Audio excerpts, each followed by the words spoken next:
অনুগত সাবেক তরুণ সেনা কর্মকর্তাদের নিয়ে জাতীয় নিরাপত্তা দল সাজালেন Trump.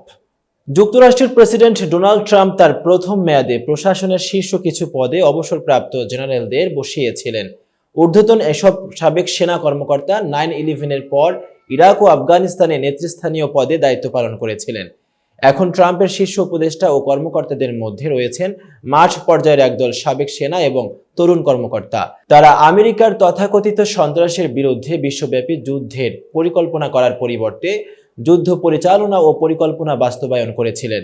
Vice president JD Vance, প্রতিরক্ষা মন্ত্রী পিট হেগসেথ, জাতীয় নিরাপত্তা উপদেষ্টা মাইক ওয়ালস এবং জাতীয় গোয়েন্দা পরিচালক তুলসী গ্যাবার্ড ইরাক ও আফগানিস্তানে দায়িত্ব পালনকালে তারা সবাই নিম্ন থেকে মধ্যম স্তরের সেনা সদস্য ছিলেন।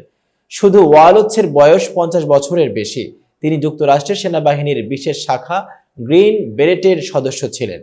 উল্লেখিত ব্যক্তিদের নিয়ে ট্রাম্পের জাতীয় নিরাপত্তা দলের একটি গুরুত্বপূর্ণ অংশ গঠিত হয়েছে। তারা একটি তরুণ প্রজন্মের সাবেক সেনা সদস্যদের প্রতিনিধিত্ব করেন, যাদের প্রায় সময়ে মোহমুক্ত প্রথাগত ইনস্টিটিউশনের বিষয়ে সন্দিহান বলে মনে করা হয়।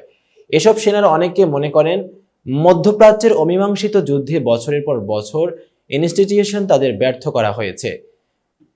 এতক্ষণ বার্তা বৈঠকের সাথে থাকার জন্য ধন্যবাদ। নতুন নতুন তথ্য ও সংবাদ পেতে বার্তা বৈঠকের ইউটিউব চ্যানেল এবং ফেসবুক পেজের সাথেই থাকুন।